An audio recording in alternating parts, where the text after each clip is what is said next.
fast, all eyes on me. Little life of a thug nigga, till the day I die. Little life of a boss player, all eyes on me. So ngayon, isa-isahin natin i-review yung bawat mga ilaw na sinabi ko nung nakaraang episode para malaman nyo kung ito rin ba yung kakasya at yung babagay sa space nyo kung gusto nyo magkaroon ng sarili nyong YouTube studio. Para to sa mga baguhan siguro. So wala naman din masyadong kamahalan or wala rin yung sobrang pangit. Sakto lang. So lahat to mabibili sa Shopee. Yung mga link nandun sa description kung gusto nyo makita. At umorder na rin kayo kung gusto nyo. So unahin ko na yung ilaw na pinakauna ko ring nabili. Yun yung ginamit ko sa isa kong video para sa pag-unboxing ng camera ko. Napakaganda ng ilaw na to kasi simple lang siya, maliit. Multifunctional, pwede siyang pang unboxing, pang showcase ng mga items na gusto nyo i-review. Meron siyang sabitan din ng cellphone So kung tinilt nyo yung ilaw, yung cellphone nyo naka-level na rin kung saan yung ilaw. So talagang sobrang okay kasi lahat nakatapat na talaga at hindi nyo na kailangan may tigahawak pa ng cellphone. Another function niya din is kung wala pa kayo ng mismong key light nyo, pwede nyo rin siyang ipatong sa table kasi napakaikli lang talaga nung stand niya at pwedeng nakatapat lang siya sa mukha nyo kung gusto nyo. Hindi naman siya ganun ka-pricey. Sakto lang din. Yung mga common na basic ring light, yun yung itsura niya kung makikita nyo ngayon sa video. And then, punta tayo sa susunod na ilaw which is yung sa uluhan ko or yung para mahiwalay ako sa background. So guys, yung next na ilaw na i-review ko lang is itong nakatapat sa ulo ko which is sabi nila is dapat meron para kahit paano mahiwalay ka dun sa background mo. And then, itong ilaw ko na to is mukha siyang lightsaber. So detachable siya dun sa stand. Yung stand niya mataas kasi parang umabot ng 6 or 7 feet. And then, tricolor, yung basic na warm and bright na white. And then, meron din yung medyo white. Ngayon, bukod doon, meron din siyang RGB. Iba-iba. Pwede kasi siyang gawing ambient lighting din. So, kung wala yung gamit ko doon, pwede kong ilagay dun to. And then, magmumukhang meron pa rin akong ambient lighting. So, napaka-useful niya. And yung stand niya, again, napaka-taas, napakahaba kasi aabot ata ng 6 or 7 feet.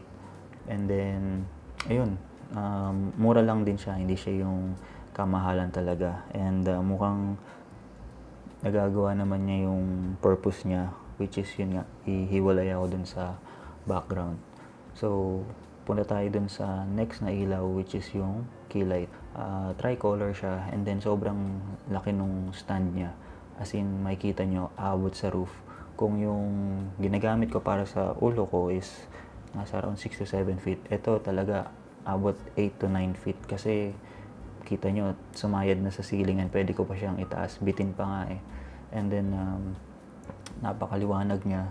Yung gamit ko ngayon actually sa mga ilaw ko, 30% lang. Hindi ko na sinobrang liwanag para hindi rin naman sobrang sabog yung ilaw sa mukha. At tingin ko yun yung tamang timpla lang So, depende rin siguro kung gaano talaga kadilim sa kwarto nyo.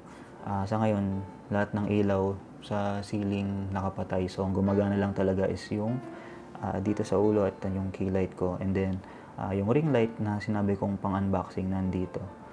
So, anyway, mabalik dun sa key light. Meron siyang tatlong kulay ulit. Yung basic natin na white, semi-white, and then yung warm yellow. Basta warm. So, again, napaka-useful niya and at the same time, hindi siya pricey. Kumbaga, para sa baguhan, sakto lang siya at nagagawa pa rin niya yung purpose niya. So, masaya pa rin ako dito at feeling ko tama lang to para sa akin sa ngayon. So, yung huling ilaw na i-review ko lang is yung Ulanzi VL120. So, again, multifunctional siya. Pwede siyang ambient lighting and at the same time, meron yung basic 3 colors na pang ilaw which is yung white, yung semi-white or semi-bright and then yung warm. And then na-adjust mo rin yung level niya from 10% to 100 which is yung brightest. And bukod doon, RGB rin siya and napakarami niyang modes. parang meron pa yung sa ilaw ng pulis or pwedeng parang yung flash ng camera na may paparazzi, parang ganun yung effect. So, marami siyang gamit at sulit siya para sa kung gusto niyo ng effects or ambient lighting na katulad niyan. So, ayun, tips ko lang siguro is again, hindi kailangan sobrang bright nung bawat ilaw. So, yung key light nasa 30%, yung dito sa ulo 50%, and then yung nandoon sa likod, which is yung ring light na maliit, is yun, nilakasan ko na yan kasi ambient lighting naman siya para kalat yung ilaw talaga dun sa likod ko rin. Yun din naka 100%. Kung tatanungin niyo ako ng pinaka-importante or una nyo dapat bilhin siguro na ilaw, siguro yung key light kasi yan yung tatapat sa mukha nyo eh. And then kung kaya pa ng budget ulit, siguro isang ambient light para at least buhay yung kulay ng background nyo, yung pinaka-video nyo. Maganda talaga tingnan pag meron kasi pag wala, patay na patay yung video. Pero siguro kung malungkot yung topic nyo, pwede naman magandang dark yung background, then parang seryoso lang yung topic nyo, siguro ganun pwede. Pero kung siguro mga review ng mga gamit or meron kayong ikikwento or kahit ano, podcast, sarili nyo, pwede naman ganitong setup siguro. Ano po bang pwede kong tips? Sa sounds naman, usually kasi nagre-record ako ng ganito madaling araw na. Kung makikita nyo, 2:15 na ng madaling araw. And then, tapat ko kasi yung sliding door dyan, Marcos Highway yan. So, baka marinig nyo sa ibang videos na mayroong bumubusina or although malayo naman siya, pero kasi rinig pa rin eh. Ang ano ko lang is talagang mas okay sa akin or mas tahimik pagka gantong oras. So, depende rin talaga sa lugar nyo. Merong mga videos sa YouTube kung paano lessen yung noise na nanggagaling sa labas. So, try nyo hanapin yung mga ganong videos. Makakatulong din siguro sa inyo. Isa pang tip siguro, kasi hindi lang siguro makukuha lahat sa kung anong merong ilaw ka para lumabas ng ganito. Nandun din sa tamang settings ng camera nyo. So, iba-iba tayo ng camera. And para lang i-share ko ano yung sa akin, ito yung DJI Osmo Pocket 3. So, sa ISO niya naka 100. And then, sa white balance, 5500K. And then, 4K 30 FPS. And then, naka D-Log M. And then, pagdating sa DaVinci Resolve, i-apply ko yung LUT. Yung LUT na yun galing sa website ng DJI, yung pang Osmo Pocket 3, D-Log to Rec 709. And then, onting adjustments na lang. So, isa yun sa masasabi kong importante rin. Kasi hindi lahat talaga kayang kunin lang ng basta-basta sa mga ilaw. So, nung nagsisimula ako kung paano yung tamang timpla, so, nabanggit ko kanina yung camera settings. So, ginawa ko, record ako or nag-shoot ako ng mga clips. Then, iba-iba yung settings. Iba yung settings ng ilaw, iba yung sa settings nung sa ISO. Yun lang yung gagalawin usually sa camera settings, yung ISO. Yung white balance, in-assist ko na 5500 kasi white naman yung gamit kong dun sa mga ilaw, key light, and then yung sa ulo ko para lang din pumantay. Yun, subukan nyo lang kung ano yung dapat na level ng key light nyo, kasi sa akin ang okay sa ngayon is at 30%. Baka sa inyo pwedeng 20% lang or 10%. So yun ang isa ko pang tip na ma-share. Isa pang tip siguro is since may mga ilaw kayong gagamitin, maganda rin is marami kayong saksakan sa paligid na kung saan nyo set up yung YouTube nyo. And then merong mga extension cord. Kasi katulad nitong nakatapat sa ulo ko, pwede siyang cordless or wireless. Pwede rin siya yung nakarekta na sa kuryente. So, depende yun. Pero yun kasi pagka sakaling nawalan ng battery, mamamatay siya habang nag-shoot kayo. So, maganda either naka-charge or meron na lang kayo extension cord or nakasaksak siya para at least hindi siya mawala habang nag-shoot kayo ng videos nyo. So, ito yung setup ko ngayon, kung makikita nyo. So, tama lang. sa harap yung key light.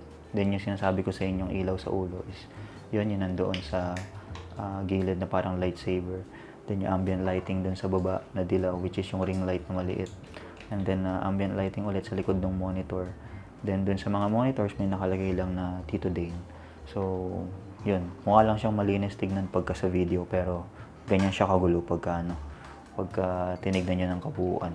So bukod dun sa mga tips na nabanggit ko, yung sa mga ilaw, camera settings, sa bandang huli kasi i-edit nyo pa rin siya. Titimplahin nyo yung tamang kulay mismo para maganda yung kalabasan pagka in-upload nyo sa YouTube or kung saan mang platform. So i-advise ko rin na manood kayo ng videos, tutorials or training videos kung paano mag basic editing lang naman, and then color grading. Hindi naman kailangan yung sobrang galing. Basta siguro yung tingin yung maganda na pagka in-upload nyo, pwede na yun sa tingin ko. Since yung setup lang naman natin is yung pang beginner muna.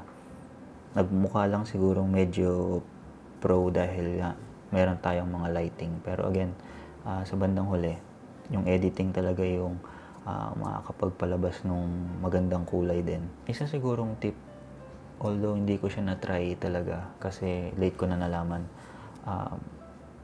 kung kulang sa budget, kulang sa ilaw, merong effect sa DaVinci Resolve na kumbaga magiging artificial lighting siya. Magkikreate siya ng ilaw, ma-adjust mo kung saan siya nakatapat din. So, try nyo din yun. Meron yung tutorial sa YouTube, madami. Sayang, late ko na siya nalaman eh. Though siguro lalaki lang yung file size din. Pero pwede nyo itry yun kung sakaling kulang pa kayo sa ilaw na tatapat sa inyo. Kasi kung gumana sa inyo yun at di nyo na kailanganin bumili, di ayos. At least nakatipid kayo. So kailangan nyo lang talaga hanapin yung tamang space din sa bahay nyo or kung saan man. Kasi una, may mga gamit nga kayong itatayo tulad ng mga ilaw. So, kailangan tansyahin niyan maigi at kung saan nyo ipoposisyon. Ang nakita ko lang kasi sa akin na magandang position is ito. Dahil nga inisip ko na merong background din ng Tito Dane. Tsaka yung mga ilaw, saktuhan lang din. May space dito sa baba. And then, dun sa likod ng monitor, may space din. So, ayun. Isa rin yun sa kailangan nyong i-consider pagka mag-start kayo ng sarili nyong gantong video, yung tinatawag nilang talking head. So, yun lang guys. Yun lang yung mga masasabi kong tips. Again, mas maraming tips pang pwedeng malaman kung mag-search lang kayo sa YouTube kasi napaka-helpful talaga ng YouTube na yan. Lahat nandun na eh. Lahat pwede nang aralin ngayon. Pwedeng makapag-aral na ng libre sa totoo lang. So, yun. Sana nagustuhan nyo yung vlog ko ngayon. And then, hindi ko na naman alam kung paano tatapusin. So, yung katulad na lang nung last time. They pass all